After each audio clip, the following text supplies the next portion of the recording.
पहला क्वेश्चन है express each number as a product of its prime factor. तो पहले मैं आपको प्राइम और कंपोजिट में थोड़ा सा डिफरेंस बता दूं, उसके बाद हम इस क्वेश्चन को आगे करेंगे। तो बेटा जैसे मैंने लिख दिया यहाँ पे 20, ठीक है। तो अब मैं बोलूँगा इसके प्राइम फैक्टर करो, तो आप इसको एक तो आप 10 × 2 लिखो, बट ये क्या है, ये प्राइम फैक्टर नहीं है। प्राइम फैक्टर का मतलब है, मतलब आपको ऐसे फैक्टर करने हैं उसके बाद उसके कोई फैक्टर ही ना हो। जैसे 10 है, अब 10 × 2 आपने लिख दिया, बट इस 10 की भी तो फैक्टर हो रहे हैं ना। 10 के कौन कौन से फैक्टर हो रहे हैं, 5 × 2, और ये 2 पहले से है, ठीक है।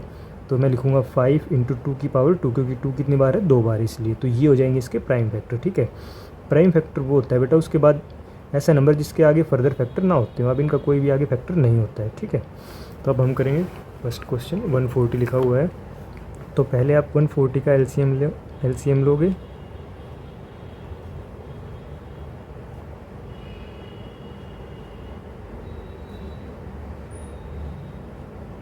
अब इसका एलसीएम जैसे आ गया, अब हम लिखेंगे 140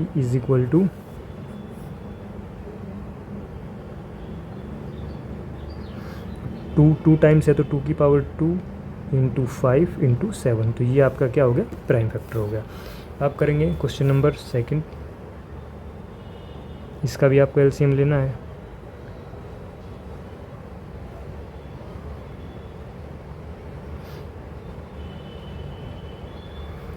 वन 156 के जो भी फैक्टर आए हैं वो इसके सामने लिख देंगे। कोई नंबर 2 बार रिपीट हुआ है तो उसकी पावर 2 आ जाएगी। अगर ये 3 टाइम्स होता तो पावर 3 आ जाता बेटा। तो ये इसके क्या हो गए, प्राइम फैक्टर हो गए। इसी का थर्ड पार्ट, इसका भी हम एलसीएम निकालेंगे।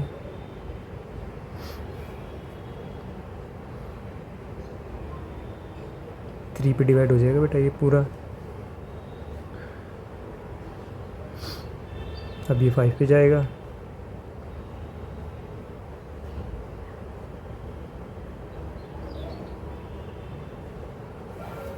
अब हम इसके फैक्टर लिख देंगे।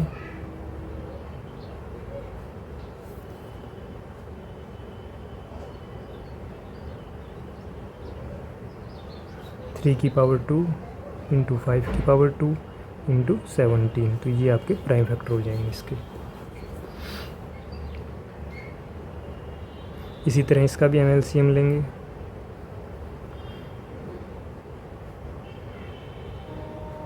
अब ये 7 पे जाएगा,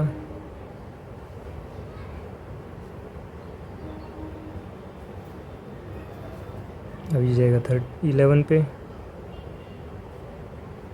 अभी जाएगा 13 पे। 5 × 7 × 11 × 13। तो ये बेटा इनके क्या हो गए, प्राइम फैक्टर हो गए।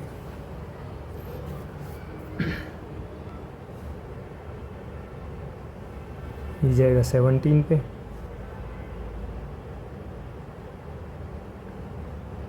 उसके बाद ये जाएगा 19 पे बेटा। 19 × 2 = 38, 19 × 3 = 57, उसके बाद जाएगा 23।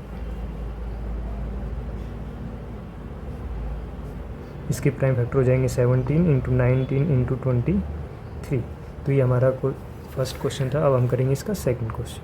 क्वेश्चन नंबर सेकंड है बेटा, find the LCM and HCF of the following pairs of integer and verify that LCM × HCF = product of 2 numbers, ठीक है।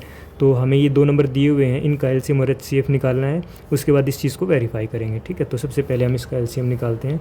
26 है, छोटा सा नंबर है, इसको तो हम डायरेक्ट लिख देंगे 2 × 13, पता चल रहा है बेटा।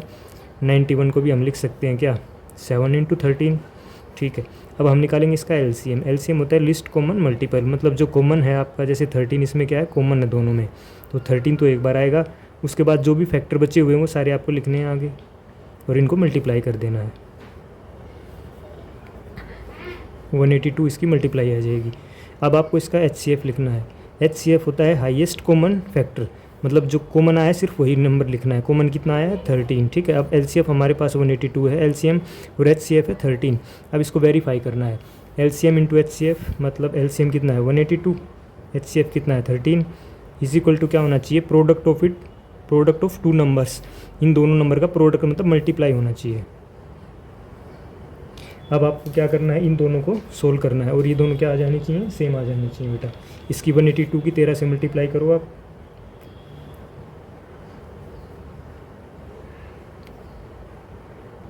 ये आ जाएगी आपकी 16632, ठीक है। इसको भी मल्टीप्लाई करोगे तो यही आएगा आपका 2366। तो ये हमारा वेरीफाई हो जाएगा। इस तरीके से अब हम करेंगे क्वेश्चन नंबर सेकंड। इसके भी आप 510 के भी फैक्टर कर लो, आप इसका एलसीएम निकाल के फैक्टर कर सकते हो। 3 पे जाएगा बेटा,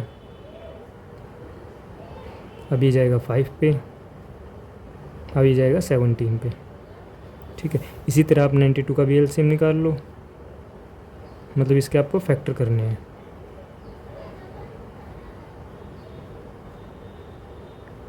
जो भी फैक्टर है यहाँ पे इसको लिख लो, 510 के फैक्टर जो आए वो लिख लो, 2 × 3 × 5 × 17, और इसी तरह 92 के जो प्राइम फैक्टर आए हैं वो भी लिख लो इसके नीचे,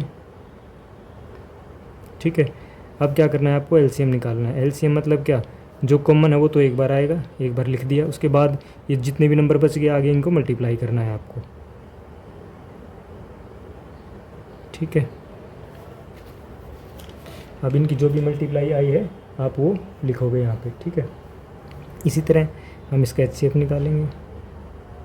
एचसीएफ में जो नंबर कॉमन आया है सिर्फ वही आता है। इनमें क्या कॉमन है बेटा, 2 कॉमन है, ठीक है। अब इसकी मल्टीप्लाई कर लो एक बार, 5 × 15, 15 दूनी 30 दूनी 60। आपको मल्टीप्लाई करनी है 60 की, 17 की और 23 की, इन तीनों की आपको मल्टीप्लाई करनी है।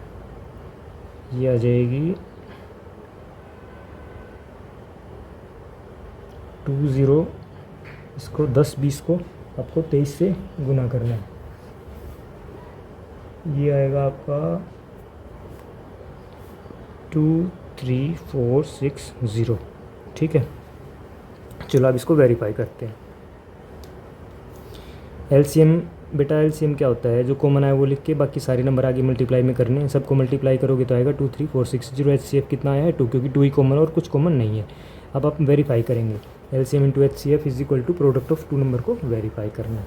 तो आप लिखो 23460 LCM into HCF is equal to product of 2 number. Product कौन कौन से थे, 2 नंबर। 2 नंबर कौन कौन से हैं, 510 और 92। अब इनकी मल्टीप्लाई इक्वल आनी चाहिए बेटा,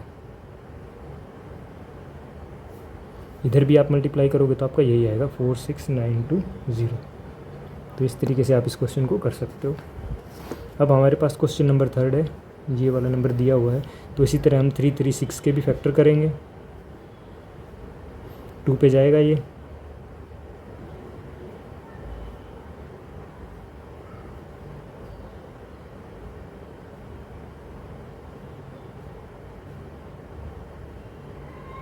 ठीक है। तो जितने भी ये फैक्टर आए हैं आप इसके फैक्टर लिख लो यहाँ पे, 2 × 2 × 2 × 2 × 3 × 7, ठीक है। ये इसके फैक्टर हो गए। अब जो 54 है इसका भी,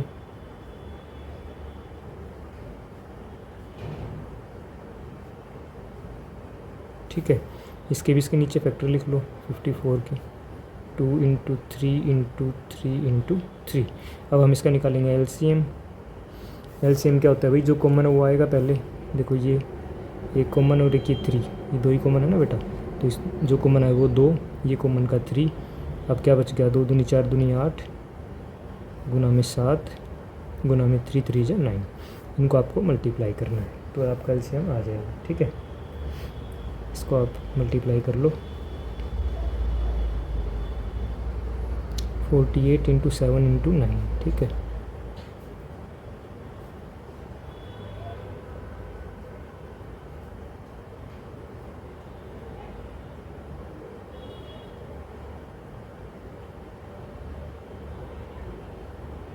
थ्री 3024 आएगा बेटा, ठीक है। अब इसका हम एचसीएफ निकाल लेंगे। एचसीएफ क्या आएगा, जो कॉमन है वो आएगा। इसमें 2 कॉमन है और क्या कॉमन है बेटा, ये 3 कॉमन है। तो एचसीएफ कितना आ गया आपका 6, ठीक है। तो अब हम इसको वेरीफाई कर लेंगे। वेरीफाई कैसे करेंगे, LCM into HCF is equal to product of 2 number.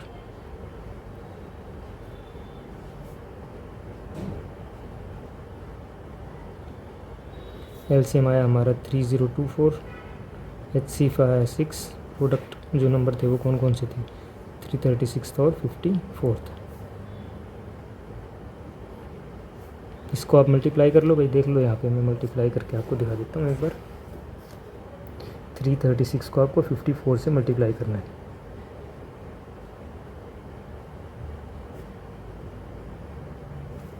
यही आ रहा है बेटा, ठीक है।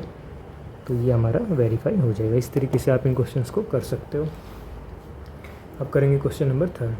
क्वेश्चन नंबर थर्ड करेंगे बेटा, इसने कहा है find the LCM and HCF of the following integer by applying the prime factorisation method. तो आपको करना क्या बेटा, पहले 12 के फैक्टर लिख लो, प्राइम फैक्टर जो भी हैं, ठीक है। प्राइम फैक्टर मतलब ऐसे फैक्टर उसके बाद उसके और ज़्यादा आगे फैक्टर ना होते हों, ठीक है। 12 के हम क्या लिख सकते हैं, 2 इंटू 3, 2 इंटू 2 इंटू 3 लिख सकते हो आप, ठीक है। 15 के आप क्या लिख सकते हो, 3 इंटू 5, और 21 के फैक्टर क्या हो जाएंगे, 3 इंटू 7। ये सारे क्या हैं, प्राइम फैक्टर, क्योंकि इनके आगे कोई फैक्टर हो नहीं रहा है। अब आपको निकालना है एलसीएम। तो एलसीएम मैंने आपको बता दिया कैसे निकलेगा। जो तीनों में कॉमन है वो एक बार आएगा। देखो तीनों में क्या कॉमन है भाई, 3 कॉमन है, तो 3 एक बार लिख लिया हमने, और जो बच गया वो आगे मल्टीप्लाई हो जाएगा। 2 इंटू 2 इंटू 5 इंटू 7।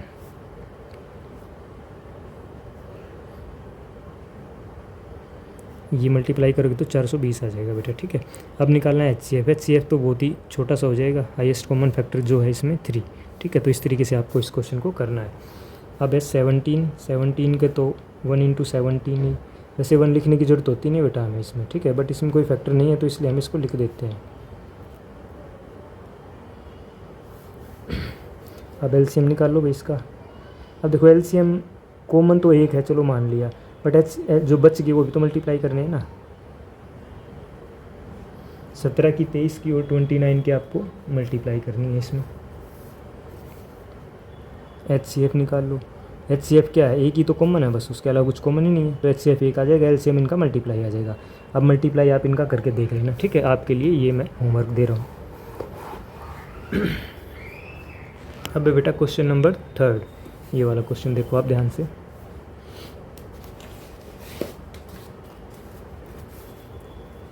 8 के फैक्टर्स लिख लो आप, 2 इंटू 2 इंटू 2। 9 के लिख लो आप 3 इंटू 3। 25 के लिख लो 5 इंटू 5, ठीक है। अब इसका एलसीएम ले लो। एलसीएम कुछ कॉमन तो है नहीं, कुछ भी कॉमन नहीं है, तीनों फैक्टर्स में कोई कॉमन नहीं है, तो सारे नंबर मल्टीप्लाई में आएंगे।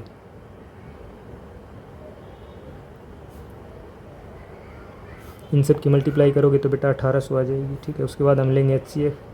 अब कुछ भी कॉमन नहीं है, और बाकी 1 तो इन सभी में होता ही है बेटा, जैसे मैंने आपको ऊपर वाले क्वेश्चन में बताया था, 1 तो सभी में होता है, देखो ये रहा, ठीक है ना। बट इस क्वेश्चन में ज़रूरत पड़ेगी हमें, तो हम इसको 1 कंसिडर करेंगे यहाँ पे, और एचसीएफ क्या आ जाएगा, 1 आ जाएगा। एचसीएफ 1 आएगा, एलसीएम कितना आएगा बेटा, 1800 आ जाएगा इसका। देखो बेटा क्वेश्चन नंबर 4, इसमें लिखा हुआ है given that HCF, in 2 number का एचसीएफ, ये 2 नंबर दे रखे हैं, उनका एचसीएफ कितना है, 9। आपको निकालना है एलसीएम, ठीक है। तो ऊपर जो क्वेश्चन नंबर 2 में हमने जो आइडेंटिटी यूज़ की थी, कौन सी की थी, LCM into HCF is equal to product of 2 number, ये वाली आइडेंटिटी हमने यूज़ की थी, ठीक है। तो आप देखो ध्यान से, एलसीएम हमें फाइंड एलसीएम, हमें एलसीएम निकालना है, तो हम एलसीएम निकालना है तो इसको तो कुछ रख नहीं सकते। एचसीएफ कितना है हमारा, 9 है, is equal to product of 2 number, मतलब इन दोनों की मल्टीप्लाई, 306 इंटू 657। अब यहाँ से हमारा एलसीएम निकल के आ जाएगा, एलसीएम यहीं रहेगा, ये 9 उधर जाके बेटा डिवाइड में आ जाएगा।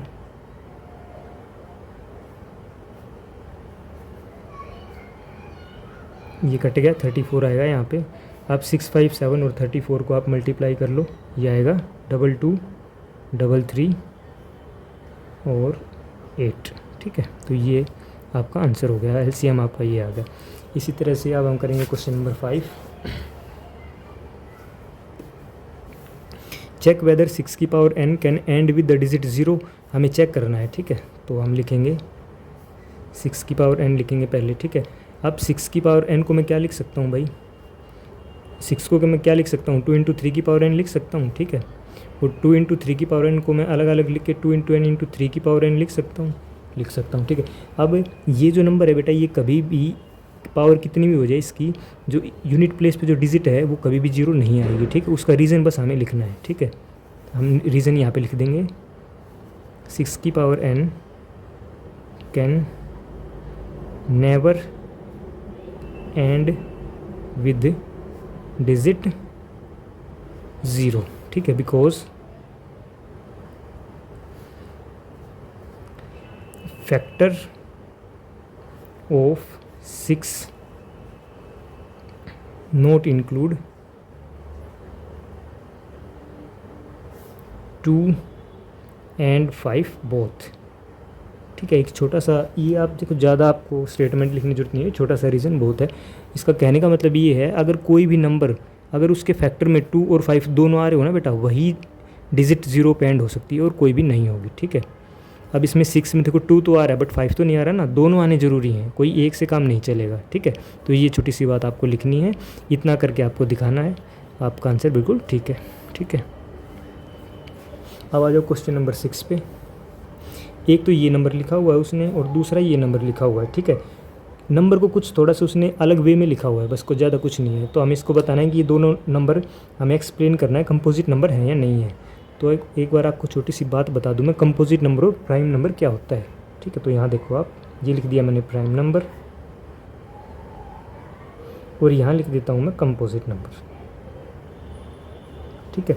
अब इसमें फ़र्क क्या होता है बेटा, प्राइम नंबर की कुछ एग्जांपल लिख दूँ फिर डायरेक्ट मैं आपको बताऊंगा, जैसे 2, 3, 5, 7। कंपोजिट नंबर में लिख दूंगा यहाँ पे 4, 6, 8, इस तरह से। अब देखो 2 के फैक्टर आप करोगे तो 1 इंटू 2, 3 के फैक्टर करोगे तो 1 इंटू 3, 5 के फैक्टर करोगे तो 1 इंटू 5, इसी तरह 7 के भी 1 इंटू 7। अब 4 के फैक्टर करके देखो 1 इंटू 2 इंटू 2, 6 के करो 1 इंटू 2 इंटू 3, 8 के करो 1 इंटू 2 इंटू 2 इंटू 2। अब दोनों को ध्यान से देखोगे तो क्या डिफरेंस दिख रहा है आपको, प्राइम फैक्टर में 2 से ज़्यादा फैक्टर होते ही नहीं किसी भी नंबर के, ठीक है। बट कंपोजिट नंबर में 2 से ज़्यादा फैक्टर होते हैं। कहने का मतलब है प्राइम फैक्टर में एक और वो नंबर खुद, ठीक है, एक तो एक हमेशा मिलेगा और वो जो नंबर दिया है वो खुद मिलेगा, इससे अलावा कोई फैक्टर नहीं होगा।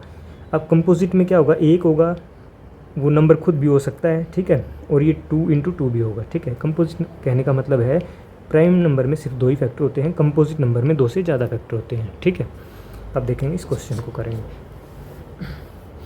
अब 1 सब में होता ही है, ठीक है। उसके अलावा अगर 2 फैक्टर और हमारे निकल के आ जाएंगे तो हम बोल सकते हैं कि ये कंपोजिट नंबर है, वही मैं आपको करके दिखाऊंगा।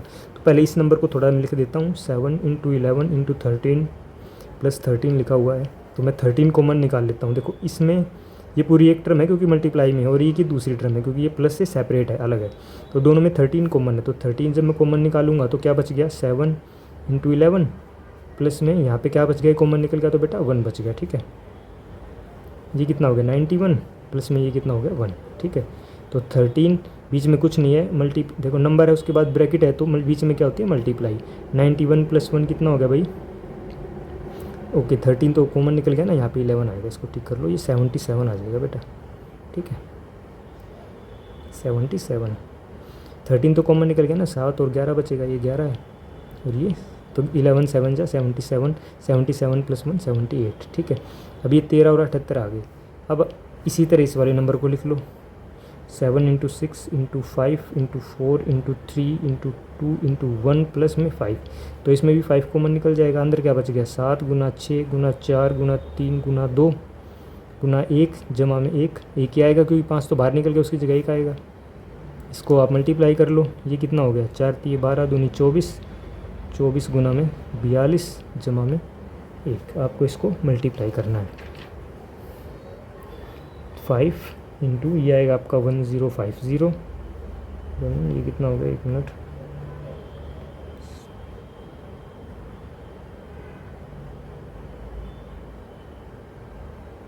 ठीक है, 1008 आएगा बेटा, ठीक है। इसको ठीक कर लेना, 1008 प्लस में 1, तो मैं इसको लिखूँगा 5 इंटू 1009। अब ध्यान से देखना बेटा, इन दोनों फैक्टर्स के अलावा 1 भी तो होता है ना। वैसे देखो लिखने की जरूरत नहीं है आपको, वैसे भी आपको पता है दोनों में 1 तो होगा ही। अब देखो 1 भी अगर होगा तो आप टोटल करो, 2 से ज़्यादा फैक्टर इसके हो जाएंगे, ठीक है। तो बस इतना ही करके आपको छोड़ देना है और यहाँ पे लिख देना है, यहाँ पे आपको लिखना है both numbers are composite because both numbers have more than 2 factors. ठीक है, ज़्यादा कॉम्प्लिकेट नहीं करना चीज़ों को, सिंपल वे में सीखेंगे बेटा। ठीक है, तो इस तरीके से आप इस क्वेश्चन को कर सकते हो। और ये क्वेश्चन, ये तो नहीं बट ये वाला क्वेश्चन आपकी बार बोर्ड एग्जाम में भी आया हुआ है। ठीक है, तो इसको आप ध्यान से करना। उसकी जगह 6 की जगह कुछ और नंबर है बट रीज़न सारा वही है। ठीक है, तो आप करेंगे क्वेश्चन नंबर 7। इसने कहा है there is a circular path, एक पाथ है बेटा इस तरीके से, ये स्टार्टिंग पॉइंट है। ठीक है, यहाँ से भागना स्टार्ट किया सोनिया ने, यहाँ से उसने भागना स्टार्ट किया और वापस इसी पॉइंट पे कितनी मिनट में पहुँच गई बेटा, 18 मिनट में। ठीक है, और यहीं से रवि ने भागना स्टार्ट किया और वो कितनी देर में पहुँच गया भाई, 12 मिनट में। ठीक है, तो हम यहाँ थोड़ा सा लिख लेते हैं टाइम टेकन बाय सोनिया। ठीक है, time taken by Sonia is equal to 18 minutes. ठीक है, और time taken by Ravi is equal to 12 minute. ठीक है, तो अब उसने कहा है कि अगर वो दोनों एक साथ एक ही टाइम पे भागना स्टार्ट करें तो इसी पॉइंट पे वो कब मिलेंगे। उसने ये नहीं पूछा कि बीच में कितनी बार मिलेंगे, इस पॉइंट पे वो कितनी देर बाद मिलेंगे वो निकालना है। तो इसके लिए हम क्या निकालेंगे, एलसीएम निकालेंगे बेटा इसका। ठीक है, तो पहले हम 18 के फैक्टर लिख लेते हैं, 2 इंटू 3 इंटू 3। 12 के फैक्टर लिख लेंगे, 2 इंटू 2 इंटू 3। अब हमें निकालना है एलसीएम। एलसीएम मैंने आपको बताया था जो कॉमन है, 2 कॉमन है बेटा दोनों में, 2 लिख लिया, 3 कॉमन है 3 लिख लिया। अब जो बच गया उनको दोनों को साथ लिखना है, मल्टीप्लाई कर लो, 3 3 18 दूनी 36, तो 36 मिनट बाद वे दोनों स्टार्टिंग पॉइंट पे मिल जाएंगे। जो इसने पूछा है देख लो, after how many minutes will they meet again at the starting point, तो 36 मिनट बाद भी इसी पॉइंट पे वापस मिल जाएंगे। तो आपको इसमें क्या निकालना है, एलसीएम निकालना है। इस चीज़ का आपको ध्यान रखना है। 1 मिनट दोबारा देख लो बेटा, मैं दोबारा आपको समझा देता हूँ। ये क्वेश्चन मैंने समझा दिया था बेटा बट वो पेज कट गया था, इसलिए मैं एक बार दोबारा बता देता हूँ आपको। एक सर्कुलर पाथ है, ठीक है, और ये स्टार्टिंग पॉइंट है। सोनिया इस पॉइंट से चलती है और वापस इस पॉइंट पे पहुंचती है 18 मिनट में। रवि जब इस पॉइंट से चलता है और वापस इसी पॉइंट पे पहुंचता है 12 मिनट में। ठीक है, तो time taken by Sonia 18 minute, time taken by Ravi 12 minute, ये हमने लिख दिया। अब उसने पूछा है कि अगर वो एक ही टाइम पे दोनों यहीं से भागना स्टार्ट करें दोनों एक साथ, तो कितने मिनट बाद वो वापस इसी पॉइंट पे मिलेंगे। ठीक है, अगर वो ये पूछता कि इस दौरान में कितनी बार मिलेंगे, एक दूसरे को कितनी बार क्रॉस करेंगे, तब हम एचसीएफ निकालते, बट उसने ऐसा कुछ नहीं पूछा। उसने ये पूछा है कि सिर्फ आप ये बताओ स्टार्टिंग पॉइंट पे वो कितनी मिनट बाद मिलेंगे। तो इस कंडीशन में हम निकालते हैं बेटा एलसीएम। ठीक है, तो 18 के फैक्टर कर लिए 2 इंटू 3 इंटू 3, 12 के फैक्टर कर लिए 2 इंटू 2 इंटू 3। ठीक है, अब आपको निकालना है इसका एलसीएम। देखो 2 एक बार आया है, 3 एक बार आया है और 2 नंबर बच के उसको मल्टीप्लाई करना है। तीनों चारों को मल्टीप्लाई करोगे 36 मिनट आपका आंसर आ जाएगा। ठीक है, थैंक यू।